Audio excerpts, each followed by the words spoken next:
जय हिंद दोस्तों, मेरा नाम है राज। आप देख रहे हैं हमारा यूट्यूब चैनल इलेक्ट्रिक लोचा। तो जैसा कि आप हमारे सामने देख सकते हैं, इन्वर्टर एसी का आउटडोर पीसीबी पड़ा हुआ है, शार्प का है शायद ये। और इसमें प्रॉब्लम ये आ रही है कि शॉर्ट सर्किट हो रहा है। जैसे अगर सीरीज में लगाते हैं तो बल्ब पूरा जल जाता है, और अगर पैरेलल लगाते हैं, डायरेक्ट लगाते हैं तो फिर कोई भी रिएक्ट नहीं करता है, एसएमपीएस भी ऑन नहीं होती है, 320 वोल्टेज भी नहीं बनते हैं। तो आज हम इसे स्टेप बाय स्टेप चेक करेंगे, इसमें ऐसी क्या खराबी आई है। तो शुरू हो जाते हैं बस। तो ये है बोर्ड। हमारे पास ट्रेनिंग के लिए आए हुए हैं राहुल जी, तो उन्होंने इस बोर्ड को लिया है कबाड़ी वाले से 2 या 2,500 रुपये का या 3,000 रुपये का जो भी है। और ये वाला बोर्ड जब चलाकर देखा, उन्होंने बताया था कि चालू है, ठीक है, लेकिन कोई रिटर्न नहीं है। लेकिन जब इन्होंने ऑन करके देखा तो ये वाला बोर्ड बंद है। तो अब हम इसे चेक करेंगे कि इसमें हुआ क्या है। और ये शॉर्ट है बोर्ड, तो राहुल जी ने यहाँ पर ये SMPS IC निकाल कर ओपन करके देखी थी, तो यहाँ से कुछ नहीं हुआ, स्विचिंग IC जो है। तो अब हम इसे चेक करेंगे कि इसमें एक्चुअली में हो क्या रहा है। तो बोर्ड को यहाँ रख लेते हैं हम, मल्टीमीटर भी दिखा सकें ताकि। और मल्टीमीटर को हम यहाँ रख लेते हैं। मल्टीमीटर को हम वोल्टेज पर लगा लेते हैं। हम इसकी मेन लगा देते हैं, देखते हैं क्या होता है। तो ये पावर हमने दे दी है, और अब हम इसके वोल्टेज चेक करेंगे। यहाँ पॉजिटिव पर और ये नेगेटिव है। तो यहाँ पर आप देख सकते हैं सिर्फ 6 वोल्ट आ रहे हैं, सिर्फ 6 वोल्ट। तो 6 वोल्ट तो यहाँ पर होने चाहिए 320 वोल्ट या 330 वोल्ट, आ रहे हैं सिर्फ 6 वोल्ट। तो ये गड़बड़ है, इसलिए यहाँ पर बोर्ड ऑन नहीं हो रहा। तो यहाँ पर आप देख सकते हैं कि ये लगा हुआ है IPM, और ये 2 रेक्टिफायर है। एक ये वाला रेक्टिफायर IGBT के लिए लगा हुआ है, जो पावर फैक्टर करेक्शन करता है, और दूसरा रेक्टिफायर ये DC के लिए लगा हुआ है, DC बनाने के लिए मेन कैपेसिटर पर। तो सबसे पहले तो हम ये दोनों रेक्टिफायर चेक करेंगे, IPM चेक करेंगे और IGBT भी चेक करेंगे। इसमें 2 IPM है साथियों, एक IPM यहाँ पर लगा हुआ है और एक IPM यहाँ पर लगा हुआ है कंप्रेसर वाला। तो ये हम आपको चेक करना सिखाते हैं, कैसे चेक करते हैं, ध्यान से देखना। IPM की आउटपुट चेक करने के लिए सबसे पहले आपको क्या करना है, प्रोब को रिवर्स पोलरिटी में रखना है। एक प्रोब आपने यहाँ रख ली, और ये नेगेटिव वाली प्रोब हम यहाँ रखेंगे। डायोड की रीडिंग मिलनी चाहिए, ये कंटिन्यूटी पर लगा हुआ है, तो इसे हम डायोड पे कर लेते हैं। डायोड का सिंबल आ चुका है, आप देख सकते हैं। तो अब हम यहाँ रखेंगे, तो ये डायोड की रीडिंग आ गई है, 1/2 वोल्ट करीब ड्रॉप हो रहे हैं। दूसरे पर भी बराबर आने चाहिए, तो यहाँ भी इतनी आ रही है डायोड की रीडिंग, और यहाँ भी बराबर आ रही है। ये अब एक साइड के 3 डायोड चेक हो चुके हैं। अब हम पॉजिटिव वाले पर नेगेटिव प्रोब को रखेंगे। ये हमने नेगेटिव प्रोब रखी, और यहाँ पर चेक करेंगे पॉजिटिव वाले से। तो यहाँ भी हमें डायोड की रीडिंग मिल रही है, और यहाँ भी हमें मिल रही है डायोड की रीडिंग, यहाँ भी हमें मिल रही है। और आपस में भी इनको देख लेंगे हम। तो 0 0 आ रहा है, कैपेसिटर की वजह से आ रहा होगा, कैपेसिटर चार्ज होने लगा है। तो यहाँ भी हमें डायोड की रीडिंग मिल गई है। लेकिन ये डायोड की रीडिंग मिलेगी तब जब हमने ये प्रोब को हमने रिवर्स लगा रखा है। यहाँ पॉजिटिव पर हमने ब्लैक लगा रखा है, और नेगेटिव पर हमने रेड लगा रखा है। अगर हम सीधा लगाएंगे तो ये ओपन हो जाना चाहिए बिल्कुल। तो ये आप देख सकते हैं कैपेसिटर चार्ज होने लगा है, और वोल्टेज बढ़ते जा रहे हैं। तो यहाँ शॉर्ट नहीं है, कैपेसिटर चार्ज होता जा रहा है। अब हम इन दोनों रेक्टिफायर्स को चेक करेंगे। तो रेक्टिफायर को चेक करने का तरीका भी आप ध्यान से देख लें। यहाँ पर आप देख सकते हैं कि ये रेक्टिफायर का सिंबल भी बना हुआ है। तो ये वाला हमारा पॉजिटिव है, पॉजिटिव पर हम ब्लैक प्रोब रखेंगे, और यहाँ रेड रखेंगे, तो डायोड की रीडिंग मिलेगी। और यहाँ पर भी हमें डायोड की रीडिंग सेम कंडीशन में मिलेगी। तो उसके बाद हम यहाँ रखेंगे ब्लैक प्रोब, ये नेगेटिव वाले पर रेड प्रोब रखेंगे हम, और यहाँ डायोड चेक करेंगे। तो ये आप देख सकते हैं डायोड की रीडिंग यहाँ भी मिल रही है, और यहाँ भी मिल रही है। तो ये वाला रेक्टिफायर बिल्कुल सही है। ये वाला रेक्टिफायर भी इसी तरह से चेक करेंगे। इसका आप देख सकते हैं ये वाला ग्राउंड है, ये वाला पॉजिटिव है। तो हम रिवर्स कर लेते हैं प्रॉब को। तो यहाँ पर हम रखेंगे इस प्रॉब को पॉजिटिव पर, ब्लैक को, और यहाँ डायोड की रीडिंग चेक करेंगे। तो ये भी रेक्टिफायर ठीक है, और ये वाला रेक्टिफायर भी नहीं, सॉरी डायोड, ये वाला डायोड भी ठीक है, और ये वाला डायोड, हाँ ये भी ठीक है। अब हम प्रॉब रखेंगे यहाँ, ये है ग्राउंड, ग्राउंड पर हमने रखी रेड प्रॉब, और ब्लैक प्रॉब को एसी पिन पर रखेंगे। तो देखेंगे डायोड की रीडिंग बराबर है एकदम, और यहाँ देखेंगे डायोड की रीडिंग, तो यहाँ भी बिल्कुल सही है। तो दोनों रेक्टिफायर हमारे बिल्कुल सही है। अब हम आ जाते हैं इस IGBT पर।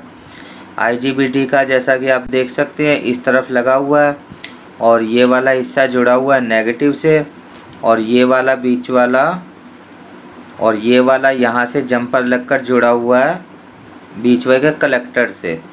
तो हम इसको चेक करते हैं कलेक्टर पर और अमीटर पर कि हमें डायोड की रीडिंग ठीक मिलती है कि नहीं मिलती है। तो ये अभी तक ठीक मिल रही है हमें। और अब हम रिवर्स में चेक करते हैं, तो ओपन होना चाहिए।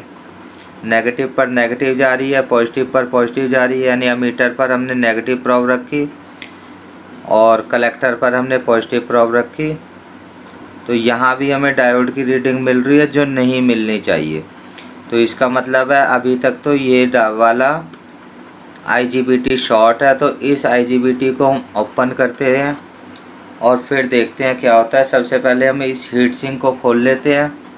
तो ये साथियों हमने इसके सारे पेज खोल दिए हीट सिंक के, और हीट सिंक को हम हटा देते हैं और PCB को कर लेते हैं सीधा। ये हमने सीधा कर लिया। तो यहाँ पर आप देख सकते हैं ये IGBT लगा हुआ है जिसकी हम बात कर रहे हैं। तो इस वाले IGBT को हम बाहर निकाल देते हैं और फिर देखते हैं क्या होता है। ऐसे नॉर्मल कंडीशन में तो इसकी शक्ल ठीक लग रही है, ख़राब नहीं है, देखने में तो ख़राब नहीं लग रहा है। तो फ़िलहाल हम इसको बाहर निकाल देते हैं, फिर देखते हैं क्या होता है। फिर उसके बाद में हम इसको चेक करेंगे। तो IGBT को बाहर निकालना बिल्कुल आसान है। आप सोल्डरिंग आयरन उठाइए और बारी बारी से इसकी पिनों को गर्म कर दीजिए। IGBT हमने साथियों बाहर निकाल दिया है। तो इसको सीधा करके हम दिखा देते हैं आपको। और ये वाला IGBT यहाँ से बाहर निकला है। तो ऐसे हमने हाथ से पकड़ के इसको खींच लिया, तो इसकी पिनें जो है वो टेढ़ी मेढ़ी हो गई। और हमें यहाँ पर डिसोल्डर पंप का या डिसोल्डरिंग वायर का इस्तेमाल करना चाहिए था, जो हमने नहीं किया। जल्दबाजी में इसको ऐसे निकाल दिया। तो लेकिन अगर ख़राब है तो ख़राब है, अगर ठीक है तो दोबारा लगाया जा सकता है। हम इसको यहाँ रख के चेक कर लेते हैं एक बारी। तो ये आ गया हमारा मल्टीमीटर उछल कर। और अब हम चेक करते हैं इसका कलेक्टर और अमीटर। ये आप देख सकते हैं डायोड की रीडिंग एक तरफ तो आ रही है तो दूसरी तरफ नहीं आनी चाहिए। तो ये आप देख सकते हैं दोनों साइड आ रही है। ये इधर भी डायोड की रीडिंग आ रही है, इस तरफ भी डायोड की रीडिंग आ रही है। तो ये IGBT तो ख़राब है। इस वीडियो के ऊपर अगर आप 500 लाइक लेकर आते हैं तो फिर हम इसके ड्राइवर की वीडियो बनाएंगे कि IGBT लगाने से पहले, IGBT दूसरा लगा देते हैं कई बारी और चलता नहीं है, फिर ख़राब होता है, फिर ख़राब होता है। तो IGBT लगाने से पहले उसकी ड्राइवर IC को किस तरह से चेक करना है, तो वो वीडियो हम बनाएंगे अगर आप हमारी वीडियो पर 500 लाइक करते हो तो अब साथियों हम इसे ऑन कर देख लेते हैं। और इसका कम्युनिकेशन साथियों यहाँ पर है। तो यहाँ पर हम पता लगाएंगे कि ये जो है, तो इस बोर्ड का साथियों कम्युनिकेशन आप देख सकते हैं यहाँ पर है, 2 कपलर लगे हुए हैं। तो अब बोर्ड ऑन हुआ या नहीं हुआ, एक कपलर यहाँ पर भी है। तो बोर्ड ऑन हुआ या नहीं हुआ ये हम इस वाले कपलर से पता लगाएंगे कि ये सिग्नल देता है या नहीं देता। तो अब हम मल्टीमीटर को लगा लेंगे वोल्टेज पर, और मल्टीमीटर को यहाँ तो नहीं रखते।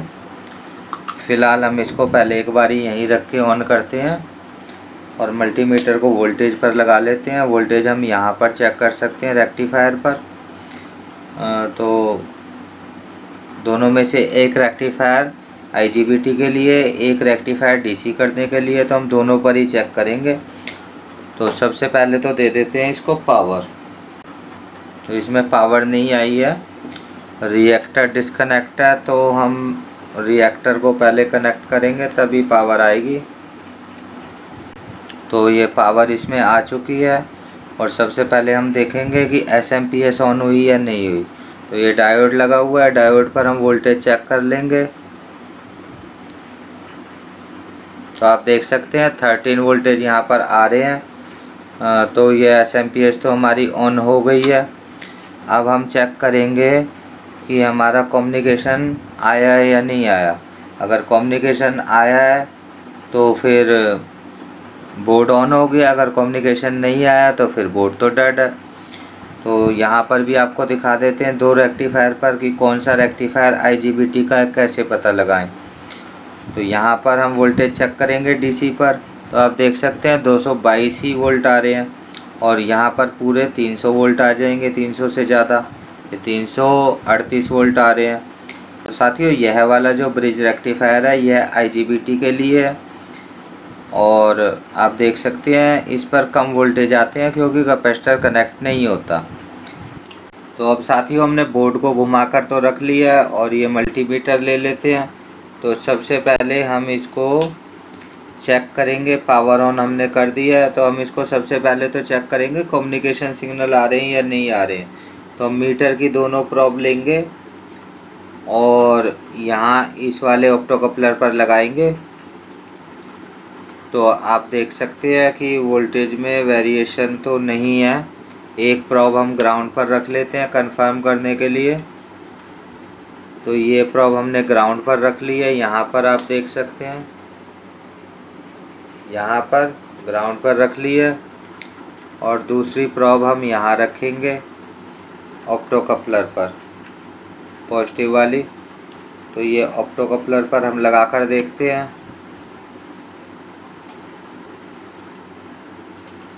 तो यहाँ पर आप देख सकते हैं 4.9 वोल्ट आ रहे हैं और यहाँ पर हम देखते हैं तो 5 वोल्ट पूरे आते हैं। तो इस वाली पिन में कम्युनिकेशन आना चाहिए था, यहाँ नहीं आ रहा है। तो साथियों आपने देखा कि अगर IGBT इसका शॉर्ट हो जाता है तो किस तरह से रिएक्ट करता है और किस तरह से एक एक करके सारी चीज़ों को